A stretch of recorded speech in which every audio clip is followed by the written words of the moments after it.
Top quality और consistent performance के लिए सिर्फ सिल्वर पंप नाम याद रखना। તો છેલ્લા 24 કલાકમાં ભારે વરસાદ અને તેના કારણે ડેમોમાં પાણીની ભારે આવક થઈ છે। રાજ્યના 11 જેટલા ડેમોને હાઈ એલર્ટ પણ રાખવામાં આવ્યા। 90%થી વધુ ડેમ ભરાયા હોય ત્યારે હાઈ એલર્ટ પર ગણાય છે। 13 ડેમ એલર્ટ પર છે અને 10 ડેમ પર વોર્નિંગના સિગ્નલ પણ લગાવી દેવામાં આવ્યા છે। 80%થી વધુ હોય ત્યારે એલર્ટ લેવલ જાહેર કરવામાં આવે છે અને 70%થી વધુ હોય ત્યારે ડેમમાં વોર્નિંગ જાહેર કરવામાં આવે છે। આપને જણાવી દઈએ, હજી આ શરૂઆતનો જ વરસાદ છે, પરંતુ આ વરસાદ શરૂઆતથી જ એટલો પ્રચંડ રહ્યો કે અત્યારથી જ વોર્નિંગના સિગ્નલ અને એલર્ટ પણ જાહેર કરી દેવામાં આવ્યું છે। કેટલાક ડેમ એવા કે જે 90% ભરાયો છે, તો જ્યારે કેટલાક એવા છે કે જે 80%થી પણ વધુ ભરાયા હોય અને તેને ધ્યાનમાં રાખીને હવે સિગ્નલ અને એલર્ટ પણ જાહેર કરી દેવામાં આવ્યા છે।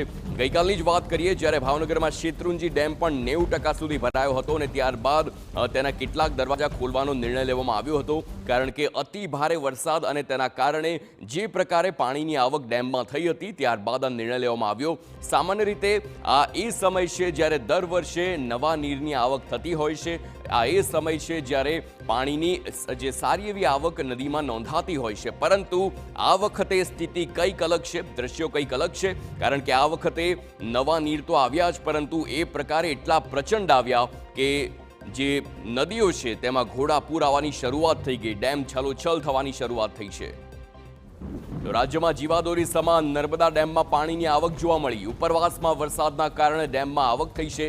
દર કલાકે 15,000 ક્યુસેક પાણીની આવક નર્મદા ડેમમાં થઈ રહી છે।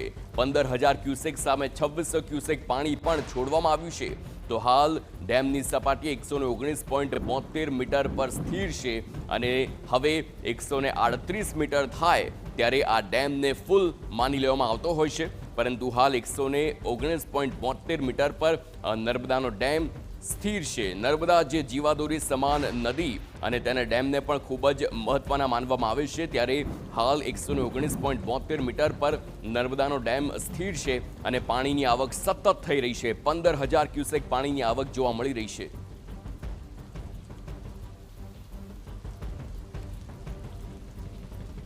તો ગુજરાતના અનેક એવા ડેમ, અનેક ચેકડેમ જે પહેલા જ વરસાદમાં ભરાઈ જાય છે, ઓવરફ્લો થવાની સ્થિતિ આવતી હોય છે અને તેના કારણે જે પાણીની આવક છે તેને આગળ વધારવા માટે કેટલાક ડેમોના દરવાજા પણ ખોલવાના નિર્ણય લેવામાં આવે છે। આપને જણાવી દઈએ કે જ્યારે ડેમ ફૂલ થવાની